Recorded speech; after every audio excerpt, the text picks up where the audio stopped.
Florida passes bill banning China and Chinese citizens from owning land in the state. I'm going to tell you what this bill is all about and what led to the decision. This is an important video as it affects so many people across the globe, and I wanted to fill you in on the underlying causes that led to this decision and to this bill. Let's talk about what happened here exactly. Several US states are no longer willing to allow China, Chinese companies, and Chinese citizens purchase land in their states. China is run by a Communist Party, and it's called the CCP, China Communist Party. Basically, this bill that's been passed is all about preventing China from making future investments in the state of Florida, in the state of South Carolina. Texas is talking about it, other states are talking about it, and what we have to focus on here is something really important. You've heard about the spy balloons that have been shot down. You've heard about all kinds of different security issues associated with China purchasing land, purchasing real estate in the United States on the mainland. Governors, politicians feel a need to take care of this problem. And if we take a look at China's policies, I mean, it would be very difficult for an American citizen to become a citizen of China. It would be very difficult for an American citizen to own land in China. It would be very difficult for an American citizen to own a company and operate a company in China. This unbalanced approach, this double standard, had to come to an end, and it is coming to an end right now. As somebody who has lived in Asia for over 8 years, I can tell you that I fell victim to institutionalized racism not once, not twice, but many, many times. The whole world should be based on reciprocity. Reciprocity is everything. Reciprocity in civil and property rights. Reciprocity as in a country giving you the same rights as a local person, as a current citizen can enjoy. This is what it's all about. Now, to be fair, European countries, Western European countries, and of course also North America has done that for a long time. Latin America has also done it for a long time, but it is sad to say that the East hasn't really caught up. The East has developed, the East has really done some amazing things, you know, in terms of economics, in terms of industrialization, modernization, Americanization, whatever you want to call it. The East has really come a long way. However, it's not the people of these countries, it's the governments of these countries that have to wake up to the fact that one-sided treatment won't be allowed anymore, won't be tolerated anymore.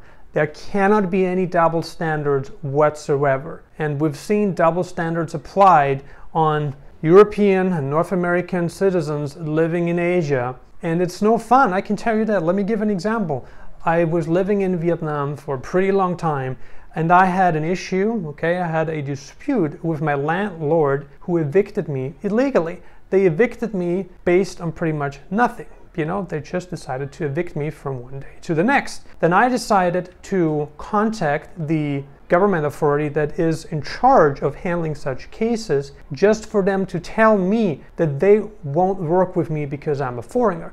If it's Vietnamese against a foreigner, they won't help me. That's the message that I've been told. And since the apartment rental contract was under my name, and since I'm not a citizen of Vietnam, I had no chance but to abandon this case. And back then, I already realized that this is not how we should be treated in Asia. This is not how Asian governments are supposed to treat us. We treat their citizens so much better. We give them reciprocity in civil and property rights. They get all the amazing perks. If and when they immigrate to North America or Europe, they get the same amazing perks that citizens get of those countries. Back then I realized if I were to stay in Vietnam forever, I was always going to be a tourist. I was always going to be the foreigner. I was never going to be a citizen. I was never going to be treated equal, and I just didn't want to accept this any longer. I decided to pack my bags and head back to Europe. And you know what? I'm very, very grateful that I did. I came to several groundbreaking realizations, and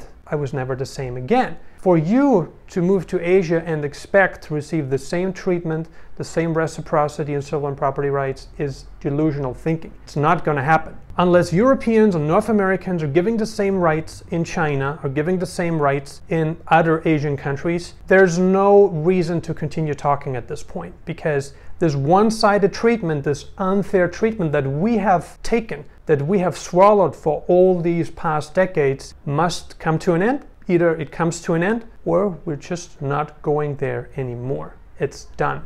No más, no more. We can go to other places on this beautiful planet where we are treated better, where we are treated equal. And this is more important than anything. You are worth a lot. If you are North American, if you're European, you are worth a lot. You do not have to go to a country that doesn't want you. You do not have to go to a country that treats you like a third-class citizen. Despite of your investment, despite of your efforts to integrate, this is not how it should be. You should be treated just as any citizen of their country. And unless that is the case, it is time for us to abandon the region and go where we're treated better. Say no to double standards. Say no to institutionalized racism. Say no to unfairness, because we can have it better elsewhere. And we're gonna have it better elsewhere, whether that's in Eastern Europe, whether that's in Latin America, whether that's in Africa. There are better options out there, and we must reject the crazy and selfish ideology of institutionalized racism that these governments, these Eastern governments, have forced on us for such a long time. We must reject